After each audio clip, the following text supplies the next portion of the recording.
hutan dan padang-padang tandus. Bagaimana masa depan, nasib isi alam tanah Sumba yang kita cinta. Oh, kini saja bencana kian menjadi-jadi. Apakah ini cuma dianggap hal yang biasa? Ringkikan suara kuda memakikan kelaparan. Kicau burung-burung pun kini semakin menjauh. Pergi, satukanlah hati, hijaukan kembali. Jangan ada lagi pembakaran terjadi.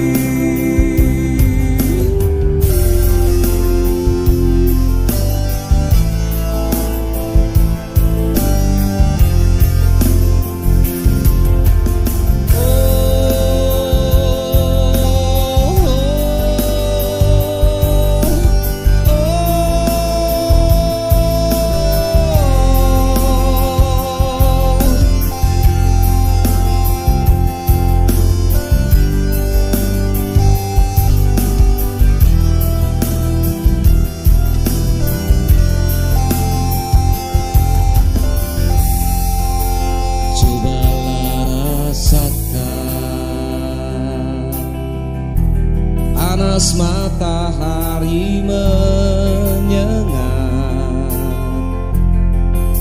belalang pun menyapu isi pelungan manusia yang semakin menyiksanya. Oh, mari kembali maknai nilai-nilai luhur budaya Marapu yang sangat mencintai alam. Leluhur sadar bila alam bukan sekedar sahabat tapi juga pemberi hidup. Satukanlah hati, hijaukan kembali, jangan ada lagi pembakaran terjadi. Oh, satukanlah hati, hijaukan kembali, jangan ada lagi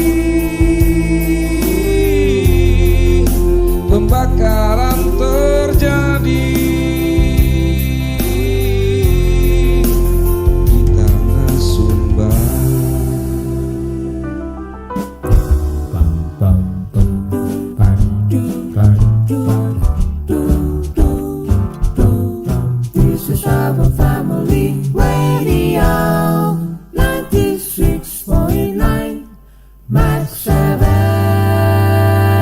Max 96,9 FM Radio Keluarga Anda.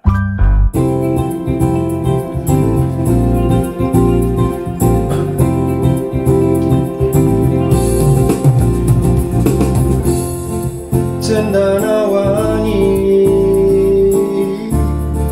di tengah karang, tegar berdiri. Oke sobat, selamat malam saja ya untuk Anda.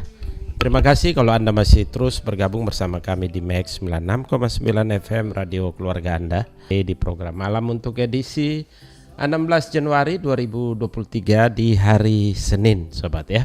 Bagaimana suasana ruang dengar Anda di malam hari ini?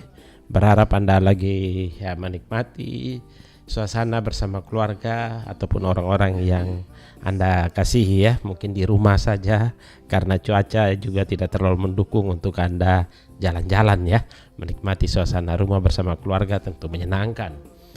Oke sobat, seperti biasanya setiap hari Senin malam kita punya satu acara tetap, yaitu sekolah lewat radio bersama Pak Frans Webi ya, untuk kelas bahasa Indonesia. Dan pada malam hari ini Pak Frans sudah hadir di studio Max FM. Kita sapa Pak Frans. Selamat malam Pak Frans. Selamat malam Pak. Bagaimana kabar Pak? Baik selalu. Oke, Pak Frans selalu oke ini ya. Ya sobat, kita akan langsung saja ya bersama Pak Frans untuk menikmati ataupun kita sama-sama belajar dari apa yang akan ditawarkan oleh Pak Frans. Dan sebelumnya saya ingatkan untuk Anda di rumah, Anda bisa bergabung di acara ini, silakan. Anda di jalur telepon di 0823 3973 8662 atau di 0812 3777 5330. Mungkin Anda bisa bertanya ataupun menambahkan, berpendapat. Silakan sobat ya. Oke, Pak Frans. Halo. Iya Pak. Malam ini Pak Frans menawarkan topik apa nih Pak? Ya tentang cara belajar lah begitu. Cara belajar ya. Oke, jadi ini untuk adik-adik SMA, SD, SMP, terutama untuk kelas-kelas ujian ini ya. Mungkin patut disimak ini. Oke, Pak Frans, silakan. Iya Pak. Bagaimana belajar yang efektif dan efisien? Ada ungkapan dalam bahasa Latin, repetitio est magistra studiorum. Mengulang-ulang bahan pelajaran adalah pangkal dari belajar.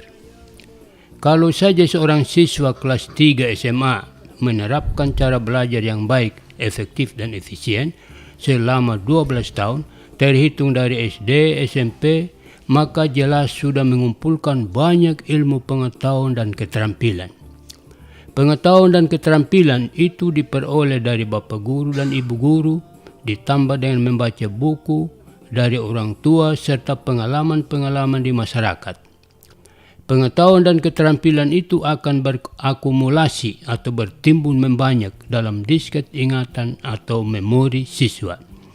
Dan bila mana pengetahuan dan keterampilan itu dibutuhkan sewaktu-waktu, misalnya untuk berbicara di muka umum, berdiskusi, mengarang atau menghadapi ujian, dan keterampilan itu bisa direcall untuk menghadapi kenyataan dewasa ini tidaklah demikian.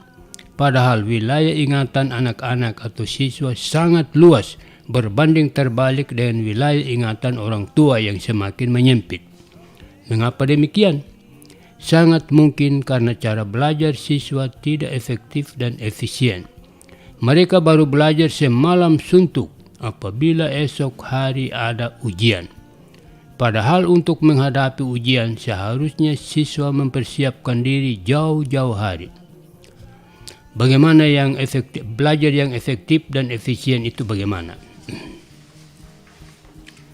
Pertama, selain jadwal pelajaran di sekolah, siswa harus membuat jadwal lagi menyangkut segala kegiatan di rumah, kapan belajar, rekreasi, makan, tidur, dan sebagainya.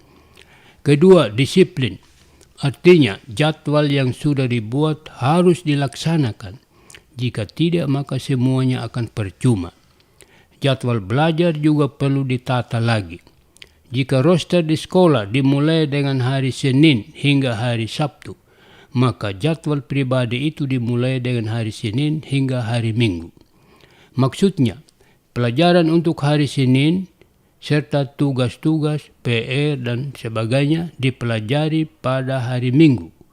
Demikian juga pelajaran untuk hari Selasa dipelajari pada hari Senin dan seterusnya. Dengan demikian tidak ada mata pelajaran yang terlampaui atau dianaktirikan. Tentu saja porsinya berbeda-beda. Pelajaran yang dirasa sulit harus diberi porsi lebih banyak dalam jadwal pribadi. Dan jangan pernah dikaitkan antara senang dan tidak senang terhadap guru dan mata pelajarannya. Karena saat ujian Anda tidak ditanya mata pelajaran apa yang disenangi supaya diujikan. Ketiga, konsentrasi, baik dalam kegiatan belajar maupun dalam membaca, mempelajari catatan-catatan. Di kelas memang siswa mendengar guru, tapi tidak semua mendengarkan. Sebab antara mendengar dan mendengarkan ada perbedaannya. Mendengar artinya mungkin saja penjelasan guru sempat masuk telinga, tapi tidak dicamkan karena tidak berkonsentrasi. Kalau guru menanyakan kembali apa yang sudah dijelaskan, siswa tidak bisa menjawabnya. Sedangkan mendengarkan itu dengan penuh perhatian, konsentrasi, sehingga paham apa yang sudah dijelaskan oleh guru. Kalau ditanya kembali, siswa tersebut bisa menjawabnya.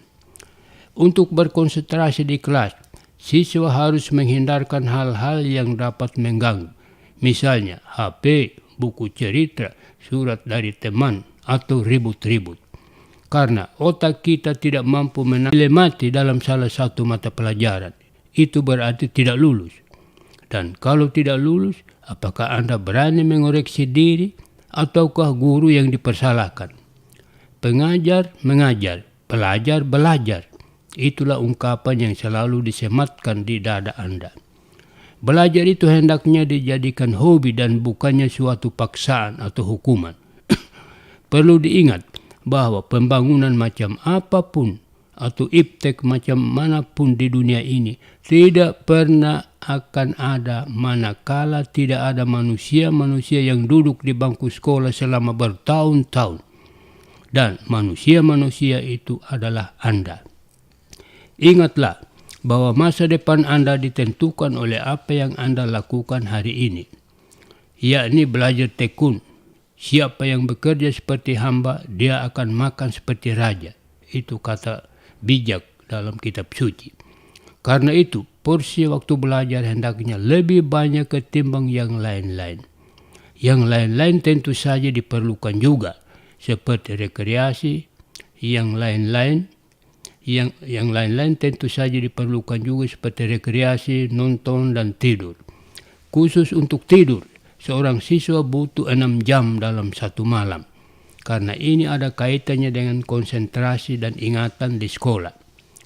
Idealnya, selain mencatat semua mata pelajaran dengan teratur, siswa juga perlu menghimpun semua soal, baik itu soal ulangan harian, ulangan tengah semester, akhir semester, UN, US, di dalam sebuah map.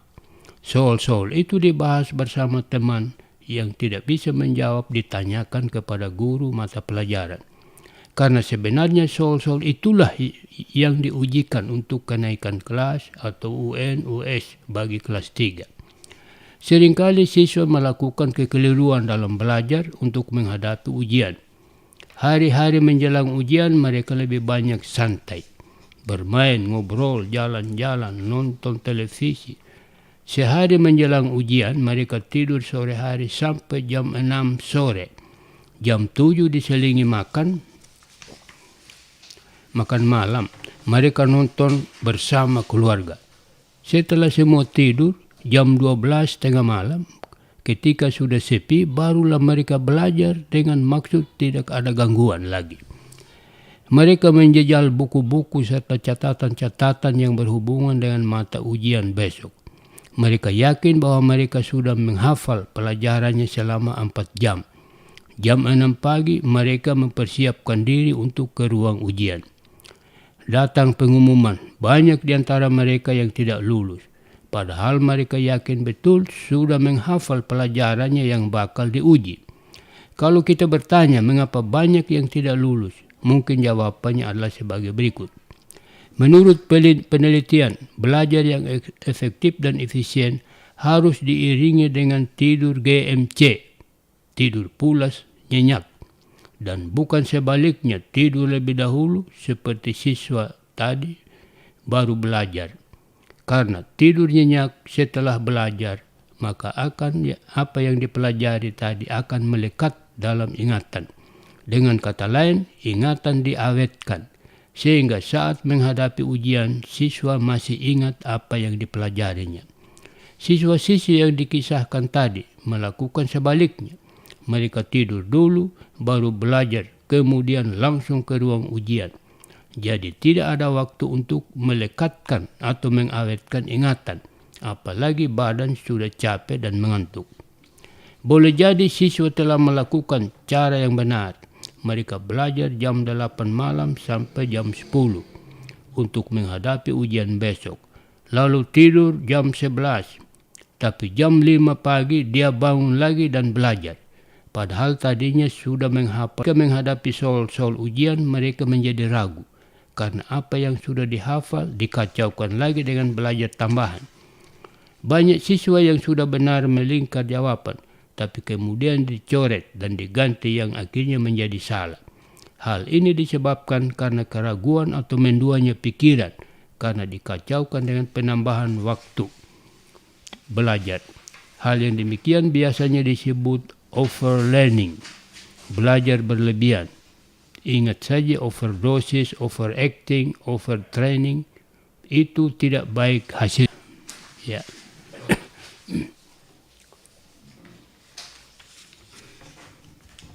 Oke sobat, itu tadi ya catatan yang sudah disampaikan oleh Pak Frans. Dan dari catatan ini kita akan masuk di dalam diskusi kita ya. Sekali lagi topiknya bagaimana belajar yang efektif dan efisien. Juga tidak lupa saya ingatkan bahwa Anda bisa bergabung di dalamnya di jalur telepon yang sudah saya sampaikan.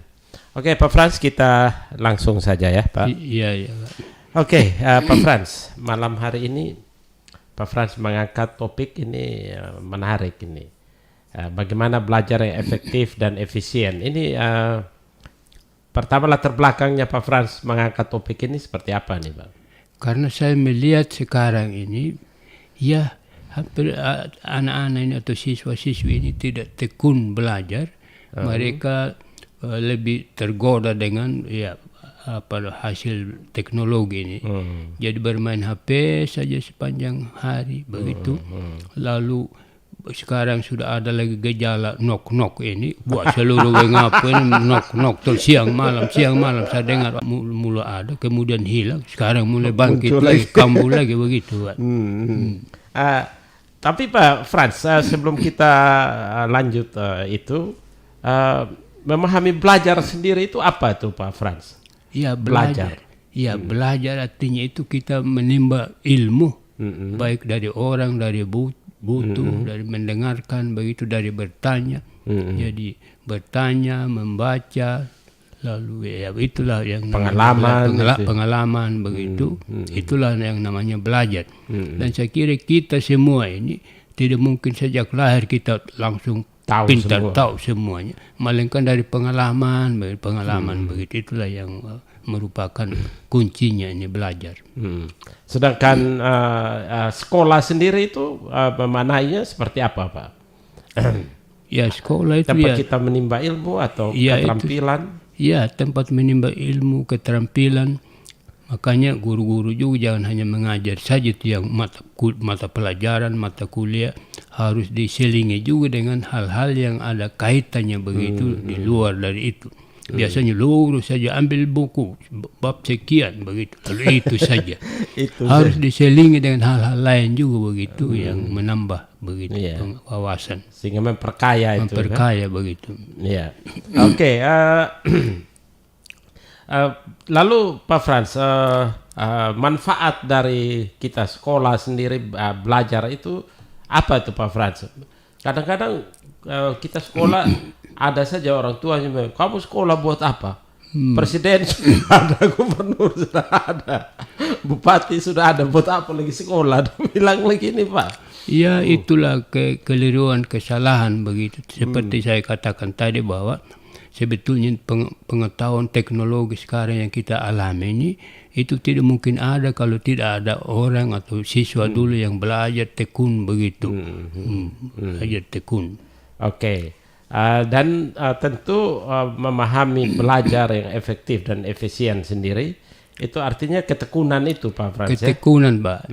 Saya bukan menyombongkan diri. Dari SD sampai perguruan tinggi pun tidak pernah tahan kelas begitu. Semangat terus, Ya, belajar semangat terus. Oh, dan ini waktu tidak masuk sekolah, Pak, hanya 3 hari itu. Saya hitung-hitung itu. Di SD 1 kali, di SMP 1 kali sakit perut begitu.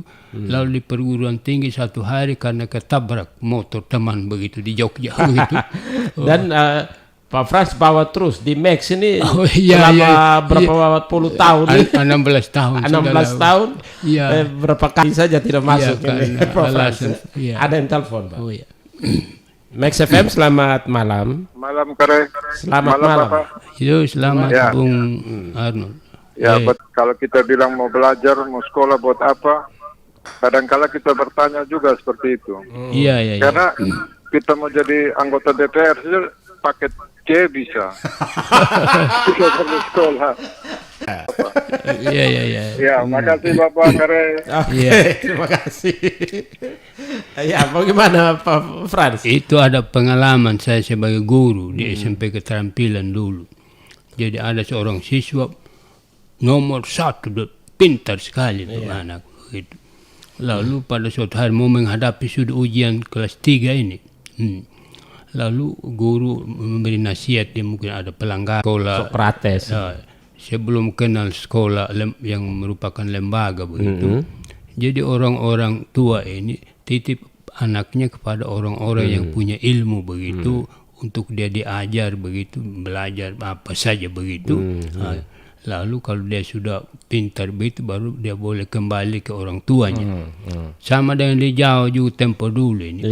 Orang dari Jawa Timur bisa ke Jawa Barat begitu untuk mencari guru dalam arti dulu. Orang yang punya ilmu pengetahuan. Dan di situ dia belajar banyak begitu. Dan dulu kalau di Jawa mungkin tidak disebut sekolah, tapi padepokan dia. Padepokan. Iya, padepokan. Lalu mungkin pesantren juga sudah ada memang juga sebelum itu sekolah ya. Tapi ya kita bersyukurlah kepada orang Eropa begitu, dalam hal ini Belanda, yang membuka wawasan kita, membuka sekolah-sekolah begitu. Sehingga waktu itu juga ada yang namanya ini apa istilahnya waktu itu sebagai balas jasa begitu sama orang Indonesia begitu. Sehingga buka ini sekolah begitu, sekolah. Karena Belanda waktu itu kekayaan Indonesia bawa ke wilayahnya begitu, lalu orang mulai sogok dia bikin sekolah. Jadi itu politik balas budi istilahnya dulu begitu. Sehingga ya kita kenallah sekolah dalam arti yang seperti sekarang ini begitu. Oke, kita terima dulu. Max FM, selamat malam. Selamat malam. Oh, Opa Dance. Ya, selamat malam Pak. Ya, selamat malam Opa. Ya. Saya punya masa sekolah dulu. Iya. Yang kami sekolah tulis di atas batu tulis dengan anak batu. Dulu. Batu kalam. Ya. Dulu kalau kami punya guru bilang mencongak itu, dan berikan perhitungan, habis itu tulis. Hapus memang. Hapus memang, iya. Sekarang kau dibanding sekali yang sekolah sekarang, S1, S2, yang nanti akan menuju ke S1, S2 Pak ya. Iya. Tapi kalau sekarang ibu kota Jawa Timur tidak tahu juga. Kita peta buta dulu lancar. Baru begini lagi. Kita dulu disuruh hafal 27 provinsi dan gubernurnya bisa sekali. Iya betul Pak. Bagaimana Pak ya? Itu kira-kira bagaimana menurut Pak Frans? Ya itulah yang. Itu ada lagi Pak Opa? Itu ya Pak. Oke, ya. Ya, saya tutup Opa ya. Ya. Oke, silakan Pak Frans. Jadi itulah dulu ini ya serba miskin semuanya itu. Mulai dari alat sekolah, pakaian saja mungkin satu pasang saja itu saja yang kita pakai begitu. Mungkin tidak cuci juga begitu. Ya, lalu anak-anak ini ya kerinduan untuk belajar dan untuk menjadi orang lah begitu, tinggi sekali begitu. Jadi mereka menekuni menghafal-hafal begitu sehingga dorang bisa simpan lekat di memori ingatan mereka. Misalnya saya waktu SD sama hafal ini sebuah kalimat ini gelarnya di Ponorogo ini. Di Ponorogo kan nama itu lalu Ontowiryo dia punya nama asli. Lalu waktu dilantik menjadi sultan itu saya pelajarin Sultan Abdul Hamid Heru Cakra Amirul Mukminin Saidin Fanatagama Khalifatullah Tanah Jawa itu gelarnya. Karena saya hafal terus saya di luar kepala saja begitu. Begitu. Wow. Ya. Lalu kalau saya omong ini anak-anak ketahuan, kok panjang sekali begitu kok bisa hafal. Ya kita hafalkan mengulang-ulang itu Pak begitu. Jangan pernah ini guru juga begitu dalam mengajar dia harus ulang juga itu materi. Mungkin juga di Max FM saya ulang juga materi begitu. Mau bagaimana lagi? Kalau hanya satu kali saya jalan itu ya habis. Dengan mengulang itu tadi ingat itu peribahasa Latin. Magistra est ini repetitio. Apa tadi Pak? Repetitio est magistra studiorum. Artinya mengulang-ulang itu bahan ajar itu adalah pangkal dari belajar. Sehingga kita hafal. Dengan sendirinya dia spontan saja kita ingat begitu. Itu. Bagaimana dengan Pak Frans melihat ya kalau ini mungkin kita melebar ya pembicaraan kita berkaitan dengan kurikulum. Apakah ini kalau kita coba berkaca dari apa yang disampaikan Opa Dens tadi, tentu dari tahun ke tahun atau mungkin dari masa rejim pemerintahan itu terjadi perubahan-perubahan kurikulum. Perubahan terus Pak. Selama saya mengaji itu berapa kali perubahan kurikulum. Mungkin K13 waktu itu saya tidak mengajar lagi itu yang namanya K13. Sekarang tidak tahu lagi. Karena tiap menteri pendidikan ini dia harus buat sendiri juga begitu. Jadi tidak berkesinambungan ini jadinya. Tidak berkesinambungan karena tiap pejabat atau apapun harus ada hal yang baru itu namanya begitu. Itu yang menjadi masalah begitu. Mungkin sudah baik sebetulnya tadi yang Opa bilang ya. Ya. Karena belajar begitu anak-anak masih ingat semua ini provinsi dan apa semuanya itu lalu sekarang ini mana ingat tanya tadi seperti Jawa Timur tidak tahu siapa yang presiden sekarang, mungkin ada yang tidak tahu juga begitu. Dia mati. Ya. Artinya di dalam hal ini mungkin bagaimana dengan beban pelajaran kita? Apakah ini tidak menjadi suatu beban yang berat juga buat anak-anak didik kita? Macam begini contoh kasusnya Pak Frans. Ada sejarah, mungkin dia bersinggungan juga dan dulu ada pelajaran kewarganegaraan. Ada PMP, civic. Artinya ini beban-beban pelajaran yang cukup memberatkan bagi siswa atau bagaimana Pak Frans? Ya betul, ada negara lain ini Pak yang tidak ajarkan sekaligus semuanya, tetapi dia periode. Ini belajar hanya ini dulu dan ini dulu begitu. Lalu tahun berikutnya lagi ini dulu begitu. Sehingga dia mencamkan apa yang diajarkan tadi karena tidak terlalu dibebani begitu. Lalu hal yang lain juga, kalau dulu ini kan anak-anak sekolah ini rindu sekali pada pengetahuan karena hanya guru saja dulu yang tahu, yang lain tidak tahu, makanya mereka fokus betul. Sekarang ini kan teknologi canggih ini, anak-anak belai kita bisa cari sendiri di internet, di itu begitu. Itu yang menjadi masalahnya. Dan dulu ada kerinduan ini anak-anak untuk mempelajari sesuatu begitu, karena belum ada hal-hal yang mengganggu begitu. Oke. Dan ini yang rupanya menjadi persoalan untuk sampai ke titik bagaimana belajar yang efektif dan efisien itu Pak Frans. Ya, lalu tadi kita katakan juga bahwa kalau jangan belajar itu dianggap sebagai hukuman atau sebagai beban, tapi dijadikan hobi begitu. Kalau dijadikan hobi, itu apa yang menjadi hobi kan tidak menjadi masalah. Biar matahari panas begitu, kita kerjakan hobi kita begitu. Saya ini biar bagaimana hujan ini pergi pancing karena hobi dari kecil sampai sekarang ini. Biar kehujanan juga saya tidak jalani saja. Tidur saya di pinggir muara sana sendirian malam begitu, tidak apa-apa karena hobi. Dulu kalau sekolah-sekolah mungkin zaman Pak Frans, zaman saya itu mempunyai juga satu Opa Dance juga ya. Mungkin satu pelajaran yang saya kira sangat bermanfaat sekali, yaitu berbicara itu di depan itu. Berpidato, menyampaikan itu sekarang saya jarang lihat. Iya Pak. Saya mungkin alami juga itu di SD ini, saya disuruh menghafal beberapa kalimat untuk diucapkan begitu di SD. Sampai begitu saya selesai, Pak Guru Kepala ini dia angkat saya pangku. Saya masih kecil dulu ini. Oh bisa begitu. Lalu juga di sini pada Dita dulu ada perkumpulan guru agama Sumba begitu, lalu Frans bicara begitu. Saya bicara juga, tapi orang tertarik juga. Lalu di Lewa juga ada itu yang dari pemerintah itu ada kegiatan itu P4 P4 itu. Lalu saya berbicara aja begitu, lalu akhirnya orang senang juga ketahu kan saya buat lelucon begitu. Lalu waktu perpisahan dengan Bapak Umbu Haramburu Kapita waktu itu dia di Lewa begitu, habis masa jabatan. Saya berbicara juga, saya baca sebuah puisi.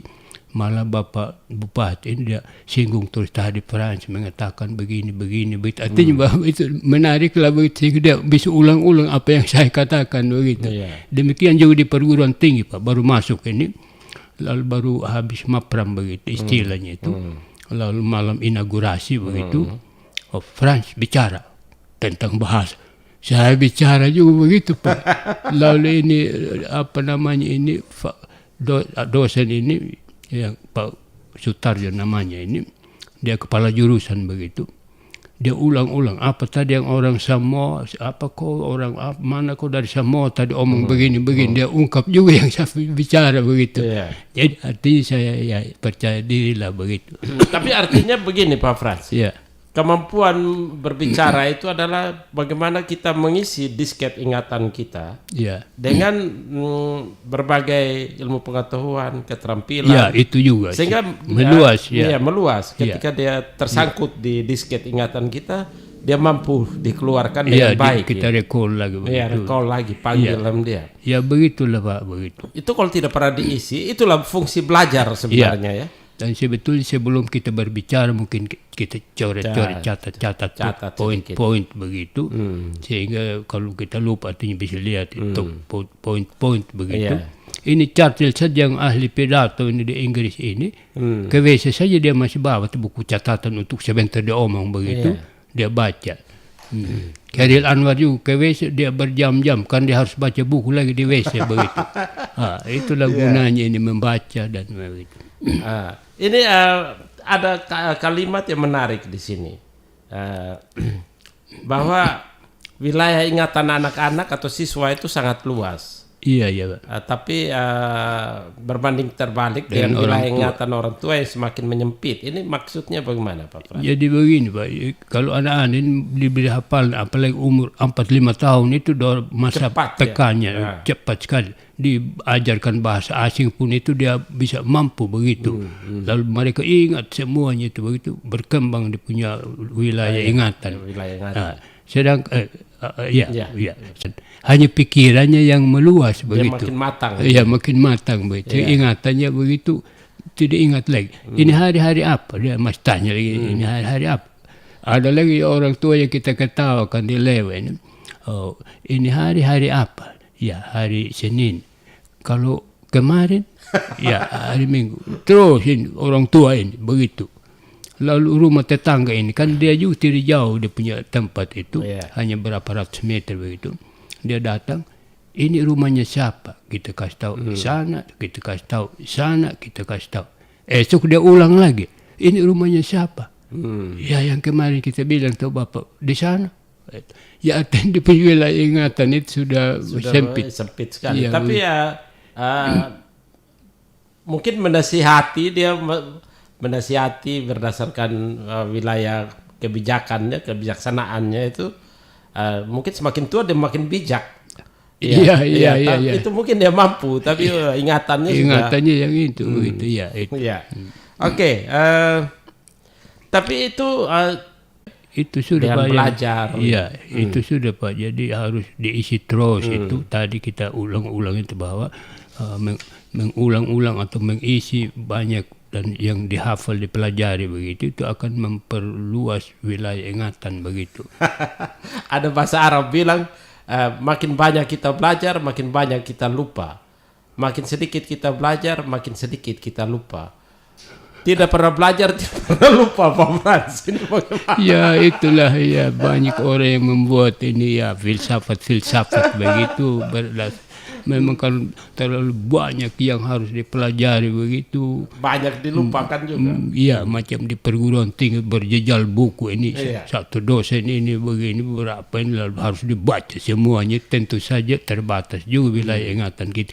Dan mungkin itu ada gunanya juga sebab kalau tidak ada yang dilupa mungkin error sudah lah kita punya ingatan begitu.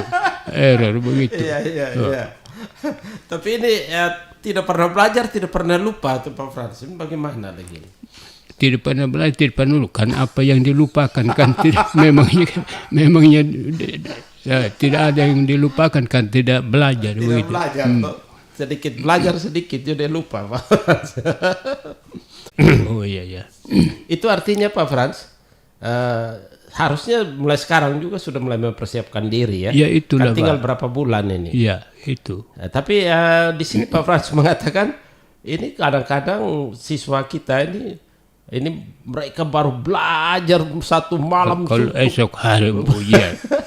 Esok hari ujian. Jadi memaksa ingatan ini. Dua orang tikam kepala sudah Pak Frans. Iya. Lalu akhirnya kalau tidur kenapa saya tidur pada saya sudah pelajari itu mungkin ada lemparkan lagi kesalahan ini ada sentimen guru dan macam-macam begitu.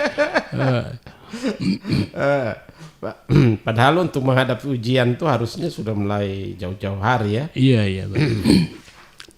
Dan ini juga Pak saya dulu tekniknya saya itu kan dulu sistem mencatat semua tidak ada buku ini Pak. Jadi catatan itu saya ringkas lagi lihat inti-intinya begitu inti-inti baru tinggal saya terus baca semuanya juga artinya inti-intinya saja begitu. Jadi punya catatan. Ya punya catatan sendiri lagi. Ya Betul Pak. Untuk apa ya? Itu mungkin hanya Pak Frans yang pahami. Kalaupun teman mau pinjam ya, karena tidak mengerti itu arah dari mana ke mana. Iya. Lalu Pak Frans, tapi di sisi lain kita juga tahu bahwa anak-anak di rumah tentu juga itu mereka punya punya katakanlah membantu orang tua. Iya. Ini bagaimana mengkondisikan agar pekerjaan di rumah yang dilakukan, apalagi anak-anak mungkin yang sekolah di kota dia datang dari jauh dari kampung misalnya dia tinggal dengan keluarga di kota ini. Iya. Ini bagaimana caranya agar dia bisa efektif? Karena tentu dia harus kerja di rumah ini Pak. Ya harus kerja, makanya kalau ada beberapa anak lah begitu yang numpang atau apa tuh anak sendiri juga itu. Artinya orang tua juga perlu memahami, diberi waktu mereka, jangan setiap saat ini begitu. Terutama kalau ada tamu begitu yang berangsur-angsur datang ini anak sudah yang bikin mas air panas bikin teh, bikin kopi begitu terus menerus. Itu juga hal yang bagaimana membantu tidak seperti di Jawa ini ya, tiap rumah tangga itu dia punya pembantu yang khusus digaji juga begitu.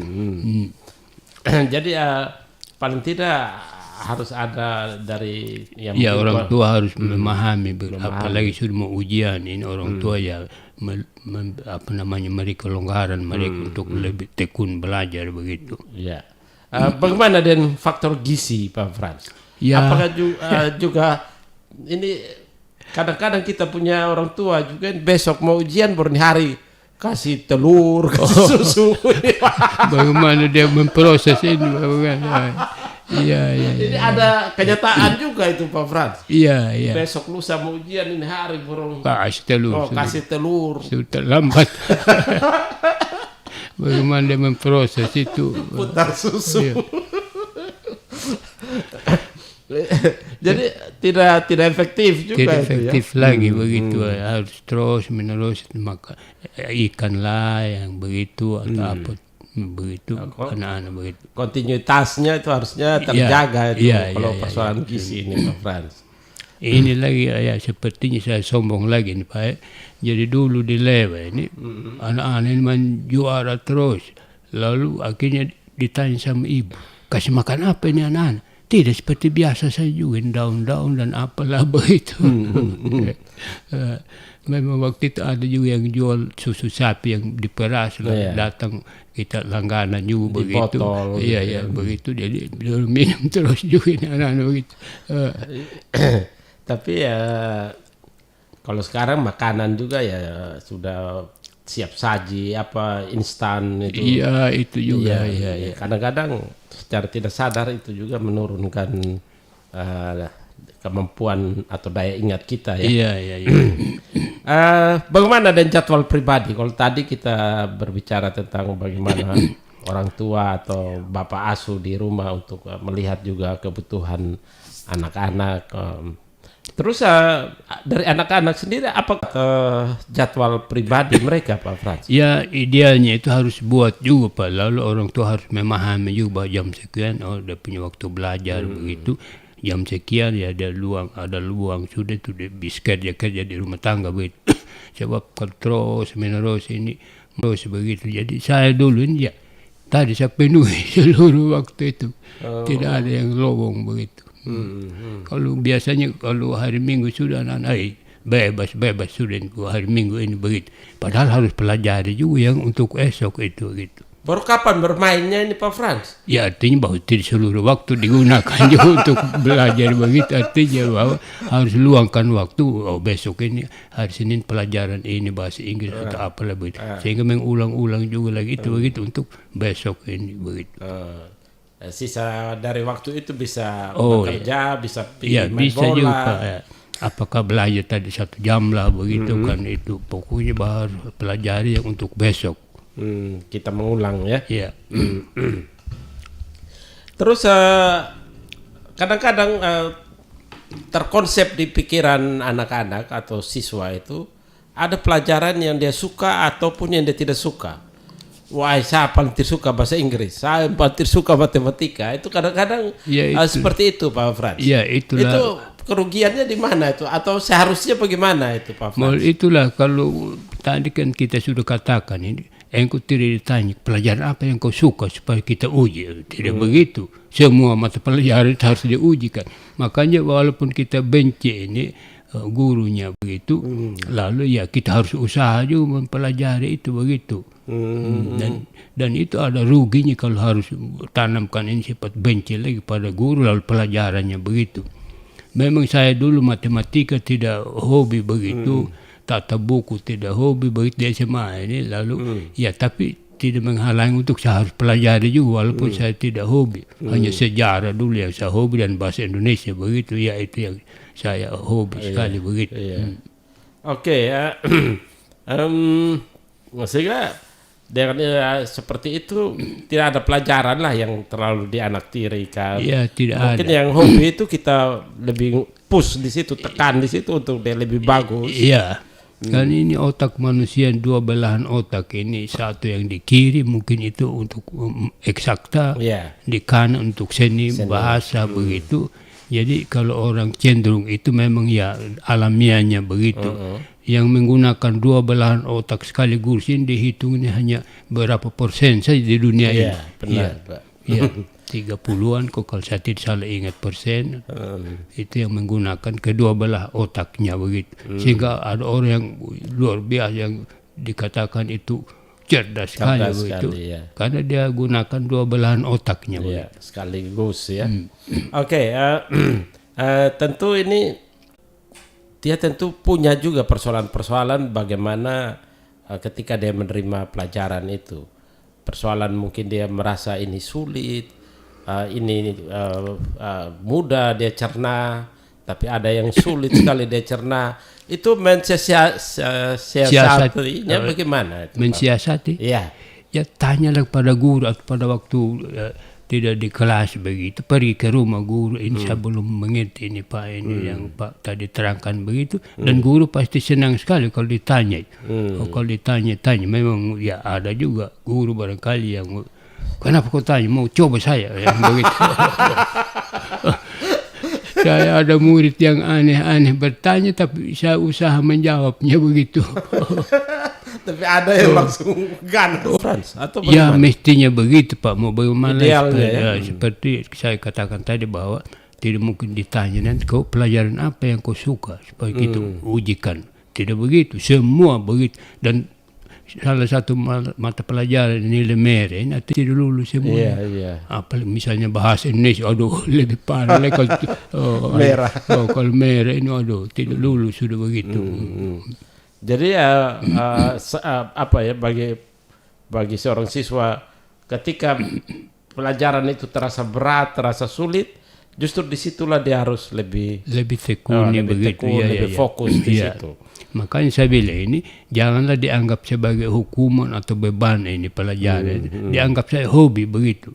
Nah, kalau hobi itu kan lihat kita senang saja begitu, walaupun tadinya mungkin kita tidak tertarik begitu. Ya kalau itu dijadikan hobi begitu, akhirnya hilang itu perasaan seperti itu. Ya. Kita sudah mulai dengan gizi tadi, pengaturan jadwal, terus bagaimana kita menghadapi pelajaran-pelajaran yang berat. Bagaimana dengan konsentrasi sekarang nih Pak Frans? Itulah yang menjadi masalah juga, konsentrasi sekarang ini ya. Misalnya sekarang adanya HP ini itu satu hambatan betul begitu. Konsentrasi itu tadi kita bedakan itu apa beda mendengar dan mendengarkan begitu. Iya. Mendengar ya kita dengar Sekedar suara-suara guru itu memang masuk di telinga kita, tapi kita tidak camkan, hanya sekadar bunyi-bunyi saja. Sedangkan mendengarkan apa yang diucapkan itu kita camkan betul begitu. Sehingga nanti ditanya lagi, bagaimana? Coba ulang. Kita bisa jawab begitu. Ya. Sebab tadi yang tidak mendengarkan itu hanya bunyi-bunyi saja yang dia dengar. Dia tidak bisa mengulang lagi apa yang guru katakan begitu. Biasanya guru kalau lihat anak-anak yang bermain atau apa omong-omong, coba kau ulang tadi. Tidak bisa sudah. Ada yang telepon Pak Frans. Max FM, selamat malam. Selamat malam Bung Rey. Oh Bunda. Bunda Setia. Selamat malam juga Pak Guru. Selamat Bunda Setia. Selamat Natal Pak Guru. Oh Ya. terima kasih. Ya. Tuhan kita masih bisa bertemu sampai tahun 2023. Iya. Alhamdulillah. Ya. Alhamdulillahirabbil alamin saya bilang. Ya. Syukur kepada Tuhan. Amin. Silakan Bunda. Ya tadi kan omong tentang HP itu Bung Rey Pak Guru. Iya. Belum masalah mau di Facebook sebentar. Itu sebagai dengan HP pada kata sebagai dengan kita punya umpama suami taruh di Facebook, dan istri kalau begini taruh di Facebook, semua orang tahu sebenarnya. Dosen kita orang tahu. Kalau istri kontrol suami, kontrol terus. Masih boleh kalau keluar ke tempat HP. Tapi kalau boleh ke tempat HP, pulang rumah bukan pas sudah penuh sudah. Oke. Apa ke tempat HP? Saya perlu begini, tapi ke tempat HP. Masih bilang Bung Rey Ras ini mengganggu sekali. Oke, gitu saja Bung Rey, Pak Guru, selamat malam. Iya. Itu memang betul menjadi masalah ini HP. Kira-kira hampir 10 tahun yang lalu ada seorang Jepang yang datang ke rumah saya itu. Lalu dia bercerita, di Jepang sekarang sulit sekali ini kita. Oh ya. Halo. Selamat Oh, Opa Dens kembali. kembali. Ya. Tidak apa Pak ya? Ya, Tidak silakan. apa-apa. Untuk kita menambah wawasan lagi. Saya kembali kepada cerita HP ini Pak. Saya juga banyak membanding-bandingkan sekarang dengan merajalelanya HP. Karena zaman digitalnya kita. Iya. No. Sampai juga kesan-kesan hari Natal tidak seperti yang dulu-dulu lagi tahun 80 Iya. bagaimana. Jadi ya daripada saya juga sering mengumpat tentang hal-hal yang perlu kita bertanya atau kita baru. Ya kira warnanya bagaimana, Pak? Iya. Sehingga bisa kita lestarikan kembali bagaimana rasa nurani. Bermain HP saja banyak. Ya waktu itu juga di kota-kota macam Jakarta itu sama saja juga begitu. Jangankan itu, ini orang rumah tingkat ini tidak kenal saja, ini di tingkat atas, tingkat bawah juga. Ini karena Apartemen. individualistis begitu terlalu itu. Lalu tadi yang kontrol begitu, Ibu Bunda Asnat. Saya pernah dikontrol juga, ya. Jadi waktu itu ada undangan keluarga yang di sana tidak boleh datang begitu. Pergi sini beres Pak, orang tahu sudah di sana, orang takut juga kepala desanya ini begitu, polisi begitu. Lalu akhirnya polisi ancam itu orang, ya, anaknya ini mama sebetulnya, tapi sudah pulang dia omnya, dia berhak lagi pada yang kawin dengan dia punya mam, kawin begitu. Saya punya hak, dia bilang. Padahal sudah diambilkan perempuan oleh omnya begitu, dia di sana sudah, dia merasa berhak. Jadi akhirnya polisi ancam, kau makan ini mayat ini hari. Kau makan memang. Akhirnya dia tobat sudah begitu Pak, dan tertolong begitu Pak. Dengan kesananya saya yang tadi matikan ini HP. Tapi mama terjadi kontrol sudah. Tapi akhirnya dia tahu tadi dengan mobil dari Wetebula dorong menuju ke Bukumbere ini, perbatasan Kuwait Bukumbere. Lalu malam itu kita pulang sudah ke kampung Bondomuni begitu. Tapi dorong sudah tahu tadi saya itu bahwa saya tangannya di situ, sehingga polisi ancam ya pulang sudah malam ini mama pulang jangan sampai. Memang ini ada satu orang juga bermalam di sini saja Pak. Jangan sampai ini macam-macam di sini begitu. Lalu di rumah itulah yang mama jemput saya bawa ke Bondomuni ke Kodi begitu. Itu pernah ya, itu kontrol. Oke. Lalu Ibu ini Opa Dance apa tadi? Ini berkaitan dengan bagaimana terjadi pergeseran ini ya, pergeseran makna, pergeseran ada dalam kita melihat atau menjalankan satu ritual itu khususnya macam Natal tadi. Iya. Pak Dens mengangkat itu. Kalau sekarang ini macamnya tidak orang pulang rumah hikmat masing-masing sudah begitu. Tidak hikmat kayak dulu. Iya. Kita dari rumah ke rumah apa. Kalau sekarang tidak pernah kelihatan yang batang hidung. Iya. Itulah ini perkembangan zaman ini ya begitu sudahlah situasi yang terjadi begitu ya. Memang ya ada hal-hal yang dulunya ini ya kita sebenarnya baik baik begitu kita bisa ingat kami begitu artinya selalu ingat itu hal yang baik begitu kan itu keakraban begitu datang mengunjungi selamat-selamatan di gereja atau di rumah ibadat begitu lalu sudah selesai atau dia pakai HP tadi sudah cukup lah begitu kecuali kalau dia jauh memang itu kalau dia jauh luar pulau, luar negara begitu, ya bolehlah itu. Tapi selama kita tetangga berdekat saja ya apa salahnya juga ini ya kita datanglah. Dan baru-baru ini kan yang dikatakan oleh Opa Desa tidak ada tamu yang datang di rumah untuk keselamatan. Mungkin hanya keluarga betul 1-2 orang itu yang datang begitu. Tidak ada. Jadi seperti yang lalu-lalu ini, mama masih hidup juga. Wah, di situ baliknya ada juga yang mengatakan bahwa manusia ini memang ya unik dia. Ya. Uniknya, dia suka yang paling kuno dan dia suka juga yang paling modern begitu. Lihat saja itu orang-orang Eropa datang pelajari hal-hal yang kuno begitu di Sumba begitu. Kita malah sibuk mau pergi Eropa ya. Di sana yang kita anggap modern. Begitu. Iya. Jadi itulah watak manusia atau sifat manusiawi begitu. Oke, Pak Frans, tadi kita berbicara tentang bagaimana belajar efektif ini, yaitu konsentrasi. Iya. Tapi Pak Frans mengatakan begitu banyak juga godaan, gangguan, sehingga konsentrasi bisa pecah ya. Konsentrasi anak-anak itu bisa pecah, sehingga dia sekedar mendengar atau mendengarkan. Iya. Iya. Tentu di antara itu Pak Frans mungkin bisa jelaskan bagaimana untuk anak-anak ini bisa berkonsentrasi di kelas. Iya. Berkonsentrasi. Mungkin ada kiatnya Pak Frans. Ya, sebetulnya dari guru itu sendiri yang memberikan penjelasan tahu bagaimana sikap mendengar begitu. Gurulah begitu, sehingga kalau kamu mendengarkan artinya bahwa itu yang menjadi cerdas, pintar begitu. Yang hanya hadir saja dan tidak mendengarkan, ya akhirnya tidak ada pengetahuan juga yang dia peroleh begitu. Tidak ada, walaupun dia datang terus setiap hari, tapi ya dia kan tidak mendengarkan begitu. Itu masalahnya begitu. Oke, apalagi dia ada HP, dia sibuk main HP. Itulah. Buku cerita. Jadi anak-anak kalau belajar ya belajar. Iya. Bermain juga harus serius bermain. Iya, betul. Jangan setengah-setengah ya. Main harus jangan main-main. Jangan begitu. main-main. Dia harus nikmati main dan benar-benar kita nikmati permainan itu.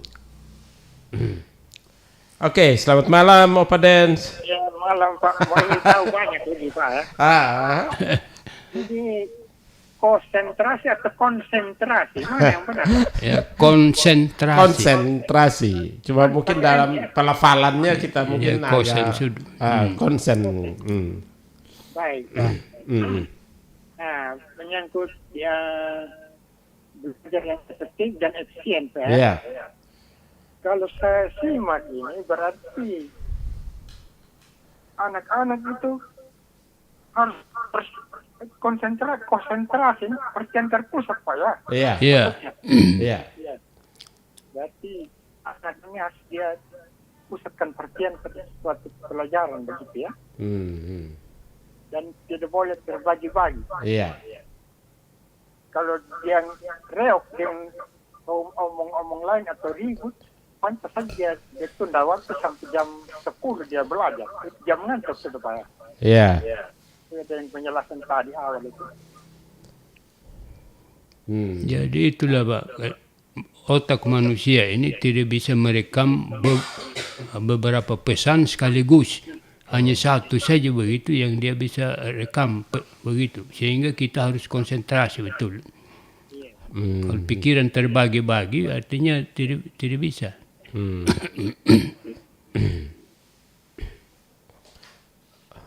Oke. Ada lagi Opa? Nah, itu yang saya ingin tahu, konsen atau konsentrasi. Iya. Jika saya jangan salah ucap. Oh iya. Kadang-kadang pelafalan juga mungkin. Jadi ini Opa Dance ini ada kejadian karena pelafalan begitu, lalu orang ditangkap ini yang copet orang punya uang di Kupang ini, tangkap tangan begitu oleh polisi ini, lalu mau bawa ke tangsi ini, lalu polisi tanya dulu, kau tinggal di mana? Di rumah Bupati Pak, begitu. Waduh, polisi kaget ini, bagaimana lagi ini?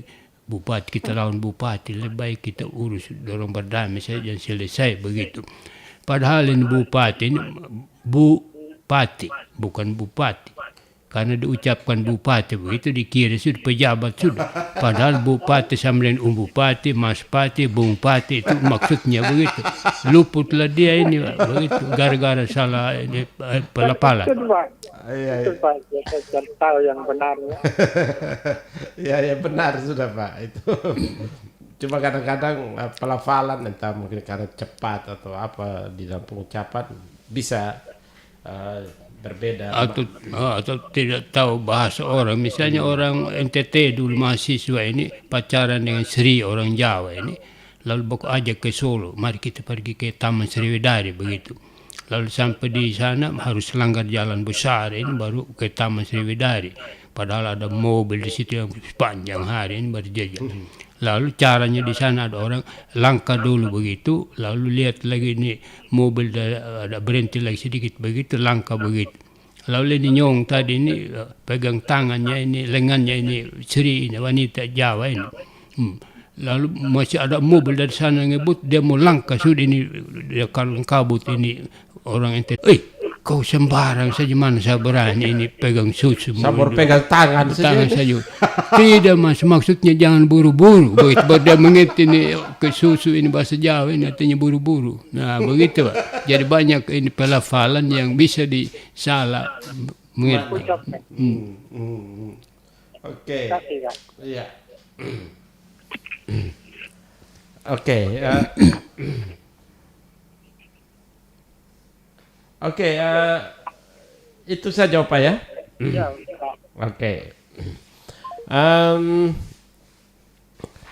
Lalu Pak Frans, ketika berkonsentrasi itu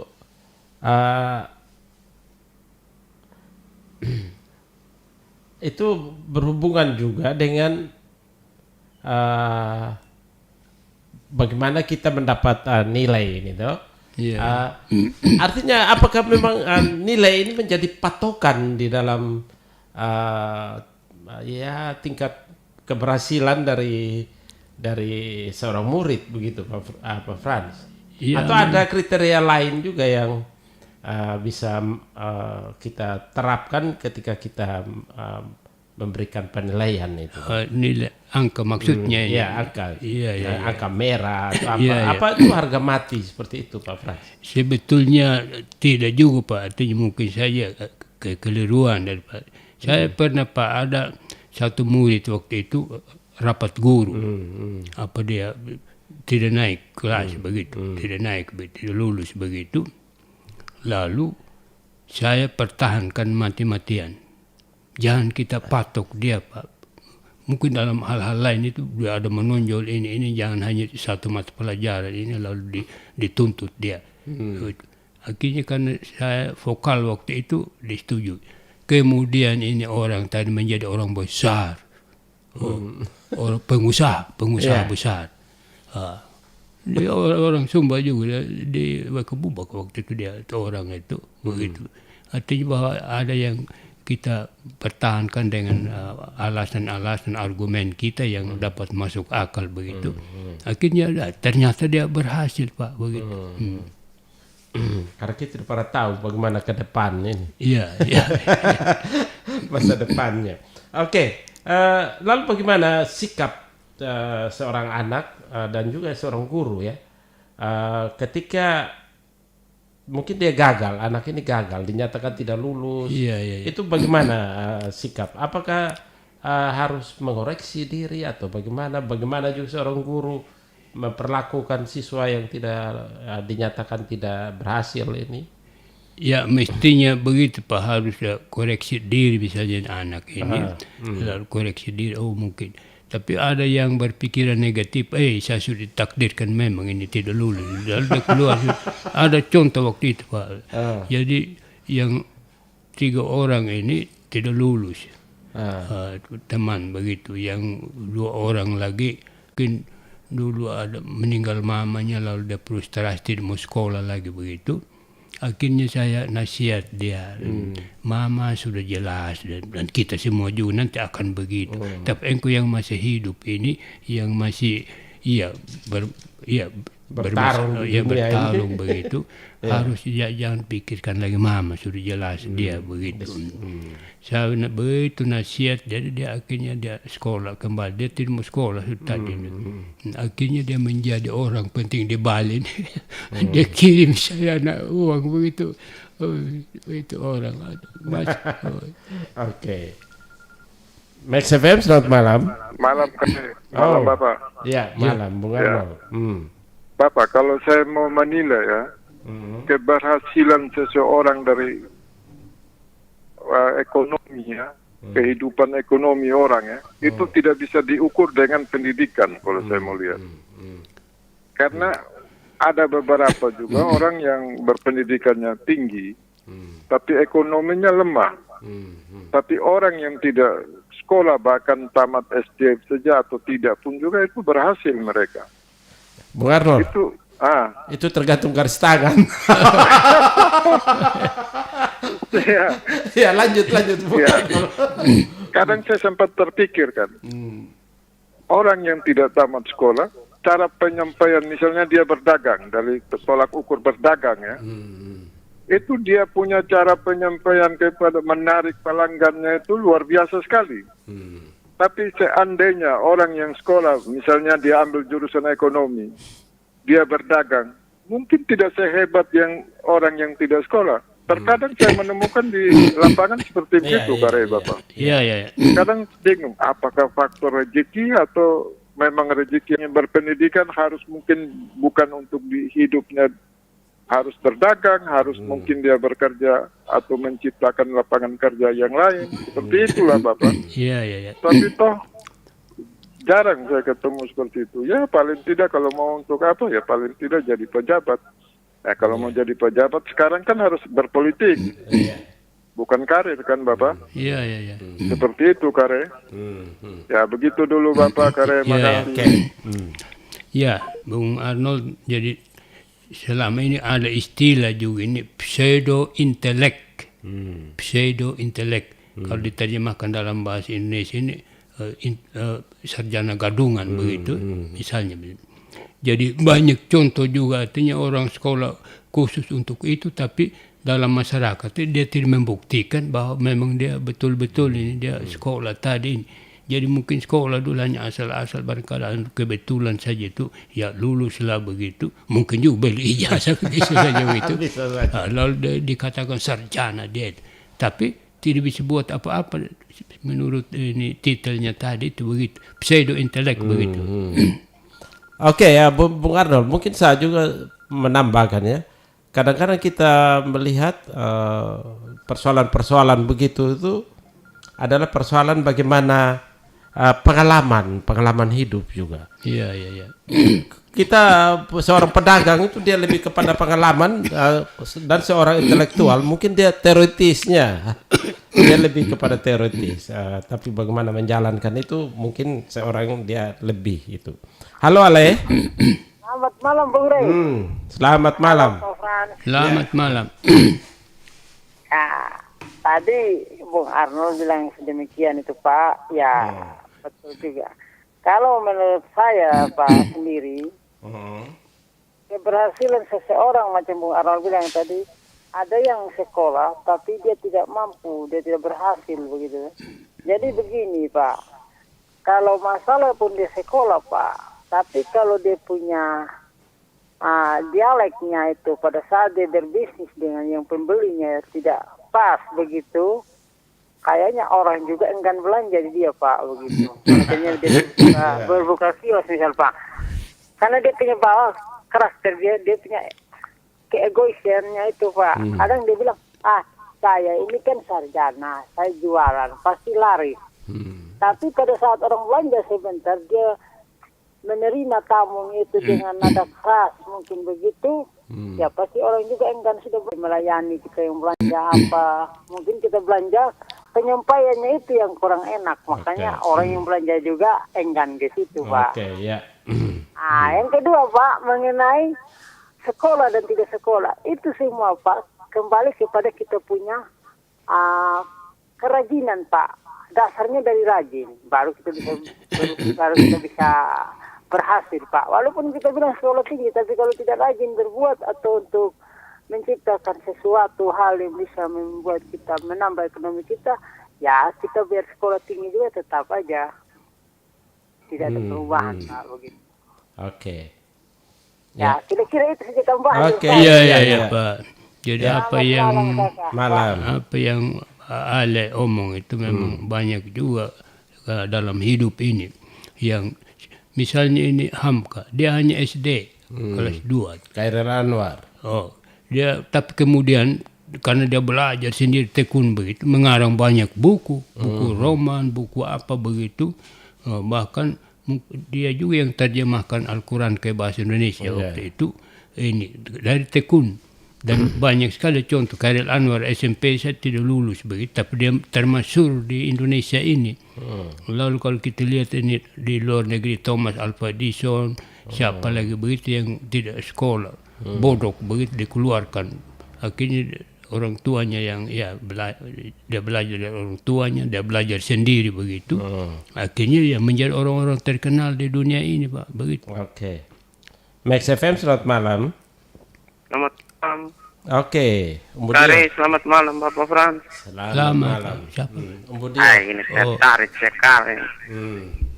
Iya, Ini iya. materi Ya ya kita Bapak Frans sama Sapung Kakeri ini. Frans, ya. Iya, iya, iya. Saya mau merespon apa yang yang sudah disampaikan sama Bung Arnold bahwa kenapa orang yang tidak berpendidikan tinggi berhasil, yang berpendidikan tinggi tidak? Iya, iya, iya. Iya kan? Iya. Ya memang pada umumnya semua orang itu pasti berusaha untuk berhasil. Ya Bapak tahu? Iya, iya, iya. Nah, jadi yang kita mau lihat di sini nih, tidak mungkin kita tidak mau berpendidikan tinggi. Berpendidikan tinggi itu kan hal yang umum toh Bapak toh. Iya, iya, iya. Sedangkan keberhasilan ini bukan hanya pada orang yang berpendidikan tinggi juga. Iya, iya, iya. Nah, jadi memang kalau kita punya tujuan untuk sekolah, punya berpendidikan tinggi juga tidak jadi soal. Itu memang alangkah lebih baik lagi gitu menurut saya, Bapak. Iya, iya, iya. Ya, itu saja. Terima kasih Pak Frans sekali. Iya, terima kasih.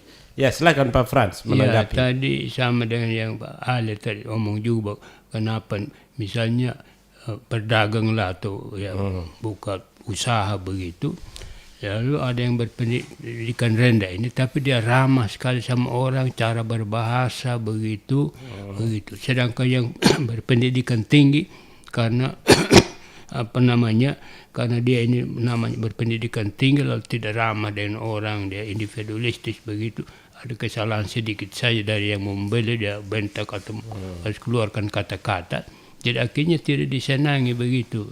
Nah, dia anti sosial lah begitu. Sedangkan ini yang ramah terhadap orang lain tadi, yang pembeli misalkan, dia akan berhasil, orang senang. Kita belanja di sana nih, dia orang baik sekali begitu. Kan sifat manusia itu begitulah. Artinya moral dan pendidikan itu mesti seiring sejalan, Pak. Iya, harus seiring sejalan baru itu sukses berhasil begitu. Membangun itu ya. Sehingga tidak ada istilah pseudo intelek yang begitu ada gadungan. Iya, iya. Oke. Lalu bagaimana Pak Frans? Konsentrasi sudah, terus tadi Pak Kembali kepada topik efektif dan efisien, Pak. Iya. Terkait dengan pembelajaran anak. Berarti efektif dan efisien. Itu semua berhubungan dengan penggunaan waktu dalam belajar, Pak ya. Iya. Begitu, Pak. Iya, iya, iya. Sehingga penggunaan waktu itu harus efektif ya. Iya. Dan cara dari dia mempelajari bahan pelajaran itu yang efisien. Begitu kan? Iya, iya, iya begitu. Makanya tadi Pak Frans sudah menyinggung bagaimana membuat roster, bagaimana mengulangnya itu kalau ikuti penggunaan waktunya itu. Ya. Lanjut apa? Terima kasih banyak. Iya, iya, iya. Oke. Ya. Ya, mungkin Pak Frans sedikit mengulang ini tadi ada pertanyaan dari Opa Dens, bagaimana keterkaitan antara efektif, efisien dengan proses belajar itu sendiri, Pak Frans? Ya, yang efektif artinya bahwa ya itu tepat atau sesuai dengan yang seharusnya dibuat begitu. Lalu efisien dia berguna, memetik hasilnya dari efektif tadi belajar begitu, belajar mengikuti jadwal atau apa perencanaan begitu, dia akan berguna nanti begitu. Nilai gunanya ada ya. Iya. Oke. Hobi, sekarang hobi Pak Frans. Iya, iya. Itu hobi artinya sesuatu yang dinikmati ya, melakukan satu pekerjaan yang dia nikmati tanpa dia terlalu melihat untung ruginya itu kalau kita Iya, melakukan betul sudah hobi. Pak. Iya, hobi Tapi itu. bagaimana menikmati kepuasan di sini? Iya. Jadi silakan Pak Frans. Itu sudah, kalau sudah menjadi hobi ini, walaupun ada banyak halangan rintangan, itu tidak menjadi masalah. Dia malu dia terus saja begitu Dia lakukan. jalani saja. Bosain karena hobi lah begitu. Kadang hobi bisa menjadi profesi juga, profesional begitu, profesi begitu. Menghasilkan. Bosain dari tahun 73 menjadi penulis sampai hari ini. Karena hobi ini tidak bosan begitu. Dan sudah menikmati juga Iya, hasilnya. ya, nikmati juga begitu. Jadi ya gunakan itu hobi begitu Dalam proses dalam proses belajar. belajar begitu. Artinya hobi itu adalah sesuatu yang dilakukan tanpa keterpaksaan. Iya, menyenangkan lah begitu. Menyenangkan. Menyenangkan begitu. Jadi kalau misalnya kita sampai di titik itu, bagaimana kita belajar, karena itu hobi, bukan satu paksaan atau hukuman. Iya. Itu yakin jadi itu. Iya betul Pak. Saya kenapa bisa sepotong-sepotong bahasa asing itu, saya bisa tahulah bahasa Jepang, bahasa Korea, lalu bahasa Jerman. Ya memang saya mengajar juga bahasa Jerman. Karena hobi begitu, mau mempelajari semua bahasa lah begitu. Kan memang saya jurusan bahasa juga waktu itu, jadi ya itu hobi. Sedikit-sedikit berusaha saja itu bahasa Cina, ni hao ma, gitu. Wohen hao tai xie xie, begitu kita bisa itu karena hobi belajar. Ya. Lalu di sini ada petata petiti mengatakan masa depan Anda ditentukan oleh apa yang Anda lakukan pada hari ini. Ya betul sudah Pak. Jadi tidak kembali waktu ini, tidak kembali masa lalu. Lagi, ya. Apa yang kita lakukan itulah nanti hasilnya. Kita berbuat apa ini hari begitu. Kalau kita berpikir negatif terus, begitu nanti juga hasilnya ya begitu. Negatif juga begitu. Kalau ini disinkronkan dengan proses belajar ini, apakah kita memang tidak pernah tahu apa yang akan terjadi ke depan ya? Tapi tentu kita juga harus mempersiapkan diri dengan sebaik-baik. Betul sudah. Misalnya ada timbul dalam niatan memang saya mau menjadi dokter begitu, lalu akhirnya berdasarkan dia punya titik konsentrasi pada yang dia cita-citakan, sehingga itu dia menjadi hobi belajar yang menyangkut kedokteran apa begitu, sehingga nanti dia petik hasilnya begitu. Oke ya. Lalu bagaimana dengan porsi belajar Pak Frans? Apakah porsi belajar itu dia harus stabil terus begitu? Mungkin kalau mendekati hari-hari ujian baru kita sedikit meningkatkan porsi belajar kita untuk masuk dalam ujian, atau bagaimana Pak Frans? Itulah kadang kekeliruan begitu. Saya mau ujian sudah baru mulai belajar begitu. Artinya kumpul semua buku ke sepenuh meja. Iya. Akhirnya tidak bisa direkam sudah oleh disket kita ini kan bagaimana pada saat itu harus pelan-pelan begitu. Pelan-pelan itu. Tadi ini peribahasa Latin yang tetap berlaku ini bahwa kita mengulang-ulang semuanya sehingga menjadi itu. Menjadi spontan begitu, yang kita tahu sudah begitu. Ini timbullah dari disket ingatan kita begitu. Itu yang disebut kerja keras. Iya, kerja keras begitu. Siapa bekerja seperti hamba, dia akan makan seperti raja. Iya, itulah. Di suatu saat kita bisa nikmati, bisa lihat di pengalaman hidup orang yang kerja setengah mati. Ya, akhirnya dia menjadi berhasil. Iya. Halo Kare. Bung Arnold. Ya. Ya betul juga. Itu tergantung dari hobi juga. Hobi, kalau kemauan ada, hobi ada, itu pasti jadi. Dengan sesuai dengan apa yang kita perbuat hari ini, besok kita pasti akan. Kalau kita berbuat buruk, pasti kita akan mendapat keburukan juga Kare ya. Ini Bung Arnold masuk ke hukum karma. Hukum karma. Iya. Kalau soal belajar dengan hasilnya tadi ini hukum timbal balik ini. Kadang Kare, apa yang kita belajar belum tentu keluar di ujian. Di kertas ujian itu belum tentu. saya begini Kare. Iya. Saya dulu sekolah, saya punya teman tuh paling pintar. Teman cewek itu paling pintar. Setiap kali pertanyaan dari guru itu dia selalu menjawab dengan tepat. Sedangkan saya ini jarang pergi sekolah Kare. Dari suaranya terdengar nakal dulu ini. Hanya nongkrong. Senang kalau senang masuk. Jadi waktu ujian dulu Eptanas ya, ujian apa nih? Nasional. Yang menentukan lulus dan tidaknya kan ujian nasional itu. Pusat ya. Di situ waktu di saat ujian nasional saya sukses.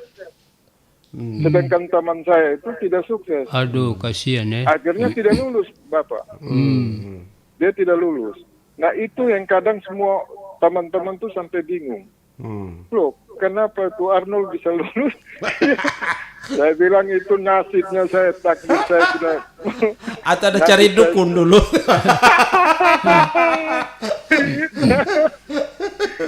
Jadi itu Kare. Jadi mereka tuh belajar. Saya bilang kamu belajar. Penentuan kan Eptanas. Ya kan? Kan banyak pengetahuan umumnya. Daripada pendidikan yang kita dapat dari pelajaran Pak Guru, Ibu Guru tadi. Iya kan Bapak? Ini menafikan usaha Pak Guru, Ibu Guru nih, bukan. Maksudnya ini kan ujian atau soalnya kan dari pusat. Kan beda kan Bapak?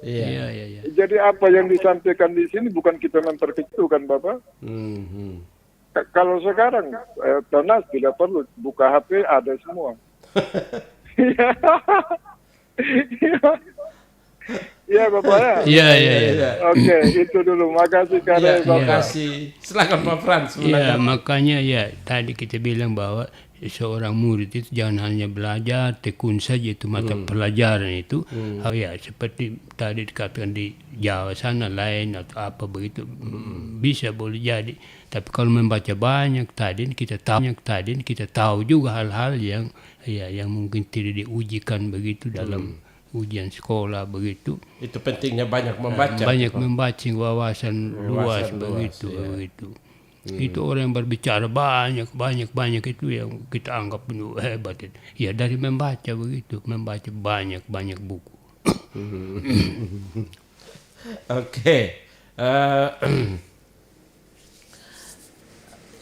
Sudah belajar setengah mati, belajar untuk kuat. Apa butuh kita refreshing juga Pak Frans? Oh iya, memang perlu refreshing. Ya. Ya, misalnya belajar itu kita mau belajar sebentar 1 jam atau 1,5. Ya, kita belajar begitu setengah jam, kita mungkin istirahat refreshing juga begitu sebentar kita lanjutkan begitu. Kasih refresh, penyegaran kembali. Ya, penyegaran ya. Menyegarkan otak kita. Iya. Mungkin cuci mata, lihat yang bening-bening, Bung Arnold. Oke.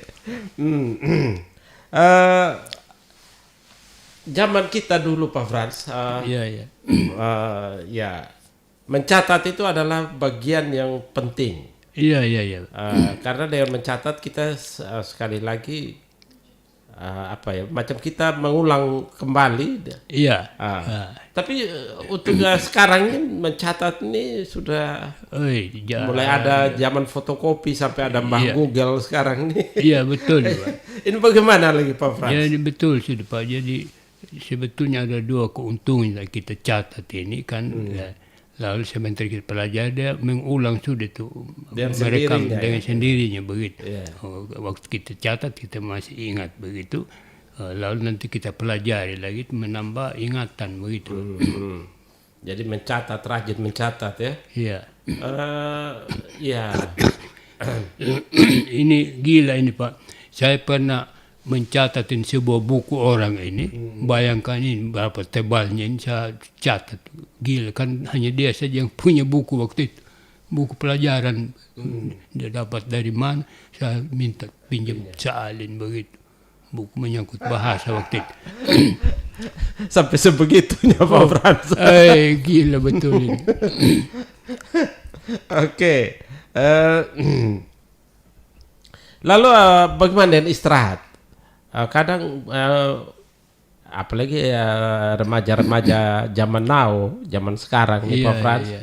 Ini dia mau tidur ke tengah malam ke ini padanya masalah bagaimana baik untuk kita masuk dalam mengolah otak ini Pak Frans. Atau itulah makanya idealnya seorang siswa lah begitu tidur paling kurang 6 jam begitu. 6 jam. 6 jam begitu. Tidur nyenyak pulas begitu. Sehingga otak segar fisik begitu. ya. Sehingga apa yang kita pelajari tadi dia segar, tetap segar begitu.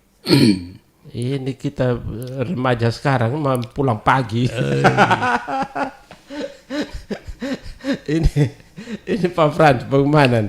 Ini seperti yang Bung Arnold bilang tadi, sudah begitu tiba-tiba ujian keok lagi, Bung Arnold yang pulang pagi lulus.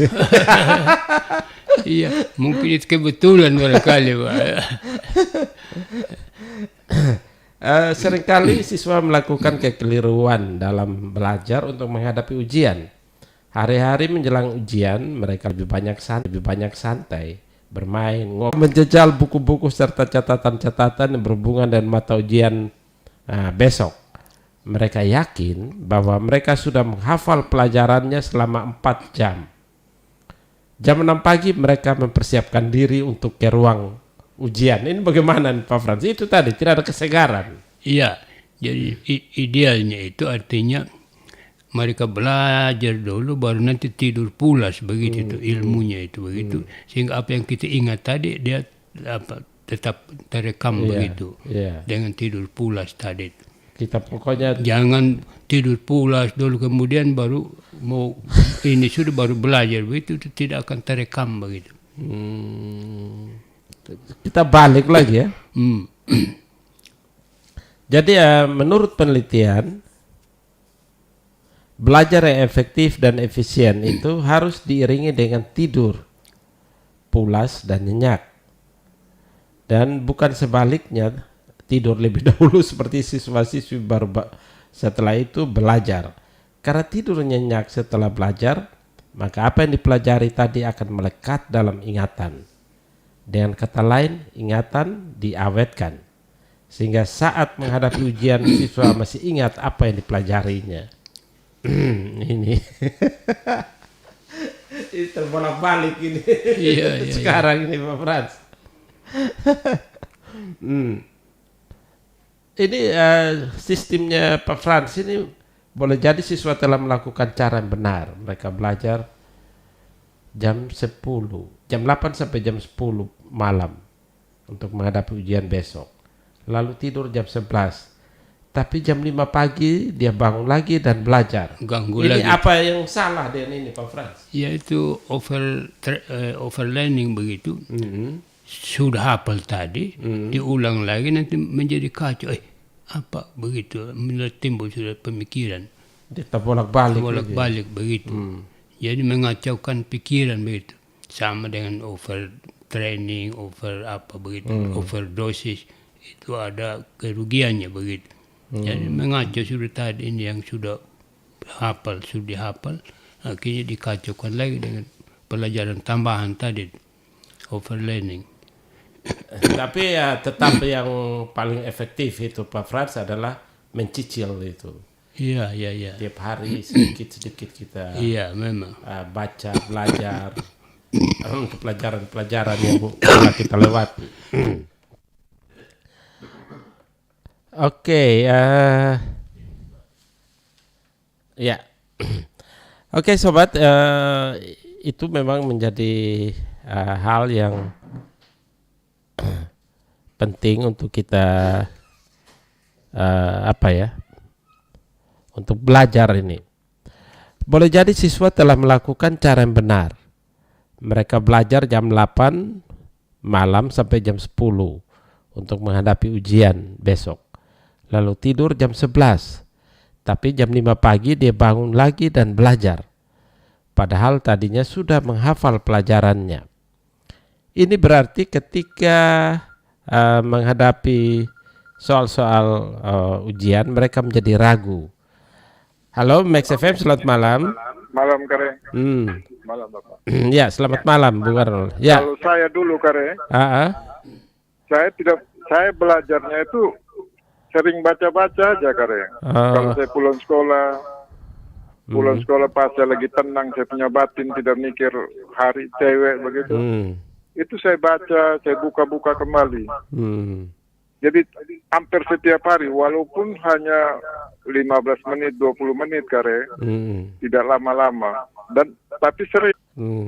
Saya tidak terlalu fokus, tidak terlalu paksa harus paksa untuk memeras otak begitu. Karena belum tentu yang saya baca sebentar ini yang memeras otak ini bisa keluar keluar atau tidak. Iya kan Kare? Iya. Saya takut ini yang saya paksa ini untuk bangunnya jam 5 harus pagi jam 6 saya sudah pergi sekolah begitu. Baik kalau saya keluar sebentar. Yang kemarin-kemarin saya pelajari ini terlupakan sudah. Karena terpaksa tadi itu Kare. Saya tidak seperti itu Kare. Saya kalau sudah mau ujian tuh seminggu tuh saya baca tapi tidak memaksa, dengan ketenangan jiwa. Oh, jadi artinya menghadapi ujian tidak ada ketegangan, tegang gitu. Tidak ada beban lagi. Itu yang jadi kita bisa konsentrasi. Iya. Bisa konsentrasi betul. Jadi waktu kita membaca kertas ujian ini, misalnya apa? Kita dengan ketenangan. Tenang kita harus dengan ketenangan. Kalau kita dalam ketenangan, kita tenang menghadapi itu, pasti itu persoalan akan terselesaikan dengan aman. Itu pasti Kare. Coba Kare kalau ada punya masalah apa saja. Kare usahakan perlu ketenangan dulu. Menghadapi itu dengan ketenangan. Pasti akan tuntas. Kalau kita menghadapi sesuatu masalah dengan emosi, pikiran-pikiran yang buruk, akhirnya buntu. Buntu Bapak, betul. Makanya sama juga kita mempelajari pelajaran, apa saja pekerjaan apa saja, kalau tenang itu pasti akan sukses. Kecuali makan sate. Itu. Tidak tenang sudah. Tapi makan sate juga harus tenang kan? Tidak sabaran lagi makan sate. Itu tidak sabar betul Bapak. Tapi waktu sudah mau menghadapi harus tenang. Iya. Kalau tidak dia kantor. Kolesterol. Bagaimana caranya mengunyah sate? Kasih Bung Arnold. Ya silakan Pak. Ya terima kasih seperti yang dijelaskan oleh Bung Arnold. Memang ketenangan itu menghadapi suatu problema misalnya. Kalau kita langsung marah-marah dan kusut begitu pikiran memang tidak bisa sudah. Tapi misalnya kita tenang lalu pikirkan bagaimana jalan keluarnya begitu. Lalu masih kesulitan juga ya ingatlah teman kita, sahabat karib kita, mungkin kita bisa curhat sama dia bagaimana masalahnya begini. Mungkin dari dia bisa temukan sehingga ada ungkapan waktu itu tuh bahwa banyak pokoknya bahwa kalau satu orang saja yang menyelesaikan masalah yang sulit sekali ini ya ada kesulitan. Dia ada peribahasanya waktu saya pernah ucapkan itu bahwa ini duduk seorang berhimpit-himpit, duduk banyak berlapang-lapang. Kok bagaimana yang duduk banyak ini bisa berlapang-lapang lagi, lalu yang duduk seorang berhimpit-himpit lagi, tidak ada kawannya yang menghimpit dia. Tapi maksudnya kalau ada masalah yang sulit dipecahkan itu, tapi kalau banyak orang yang membantu menolong akan kita temukan. Kalau kita sendiri saja akan terhimpit kalau tidak cari jalan keluar dengan teman-teman begitu. Kalau ada problem begitu. Oke. Jadi di dalam belajar juga kalau overdosis apa itu overlearning, overlearning sehingga kita menjadi overdosis. Iya, semua yang over itu saya kira kurang tidak baik lah begitu. Ya. Jadi ya ini artinya bagaimana kita memanage waktu, memanage pola belajar kita, pola bagaimana kita ini bagaimana kita melihat masa depan sudah. Iya itulah. Oke. Ya Pak Frans, saya kira kita sudah Iya. akhiri ini Pak Frans. Iya. Ya, mau nyanyi Pak Frans? Iya, bisa saja Pak. Ya. Silakan Pak. Oli galaru marada, oli bakulu paraingu, visi angau joli, mata angu puana leruloku, le amate batana. Mula naun nawaiga, visi naun nawaiga, tabula ruta